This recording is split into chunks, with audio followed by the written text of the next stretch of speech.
So you're finally at the finishing line. You did great research and managed to transform that out-of-shape information into a great story.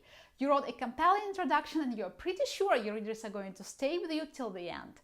The end. All good things must come to an end, or they're not good anymore. That's right, time to wrap up. Watch this video to find out how to write compelling conclusions for your blog posts.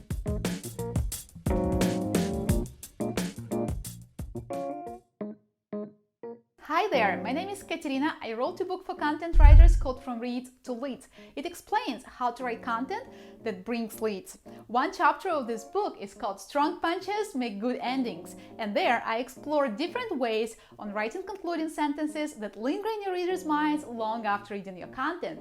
In this video, we'll explore some of it, but make sure you check out the book for more insights. Before we get down to concluding sentences, I'll just remind you to subscribe to this channel. Every week I share useful tips and insights on content marketing and writing to help writers do their work even better.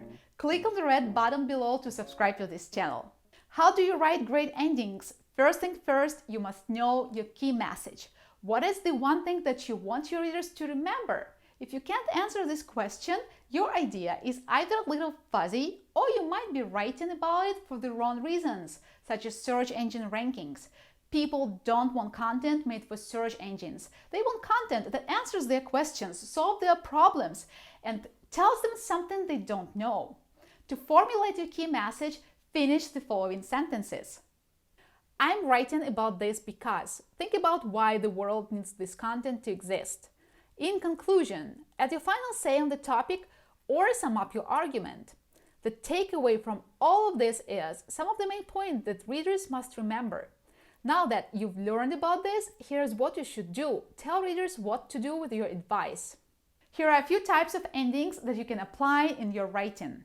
The moral of the story. The most widespread type of ending in educational content, the moral of the story spells out what your readers should learn. This type of ending typically summarizes the main point. For example, let's say you are writing a blog post about SaaS pricing model. Your main idea is that the market determines the value of the product and not a startup.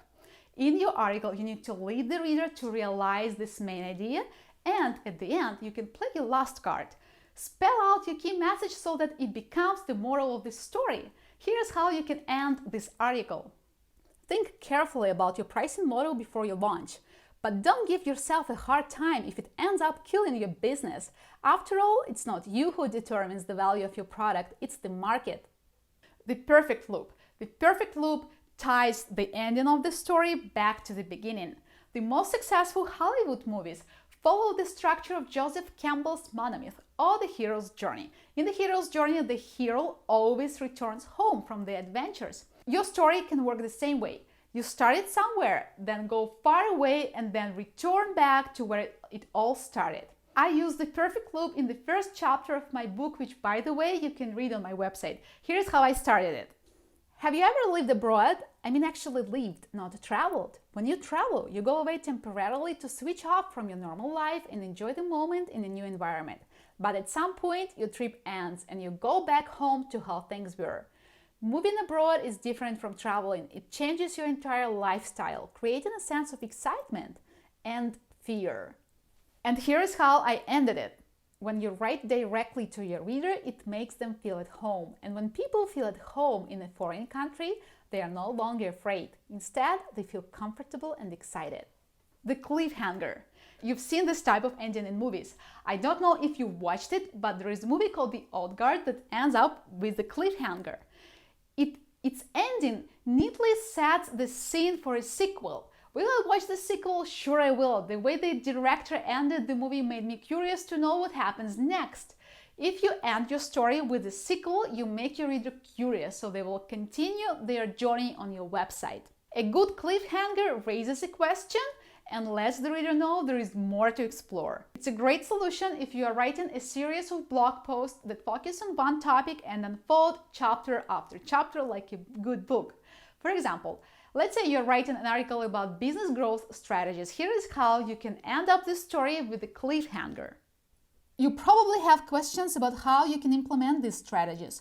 Don't worry, in the next chapter, we'll dive into exactly how you can do that.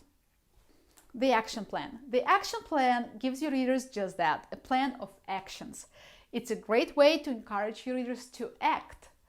An action plan also solves a problem for the reader because you don't only give them information but also tell them what to do with it. I used an action plan in one of my videos about content cluster strategy. Here's how I ended it. Now, when you know how to build content clusters, here is what you need to do next. Audit your existing content pages and group them by topics.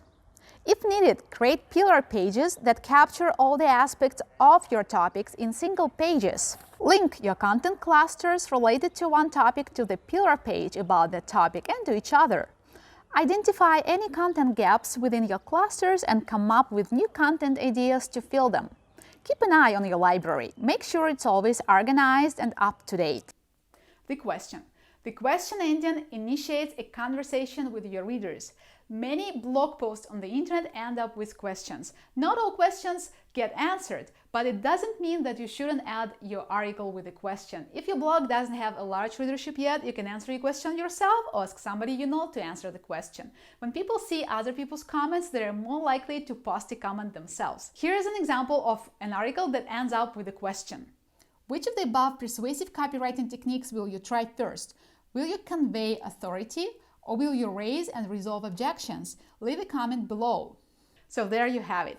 5 ways to end your blog articles. The moral of the story, the perfect loop, the cliffhanger, the action plan, the question. Try experimenting with them in your next blog post.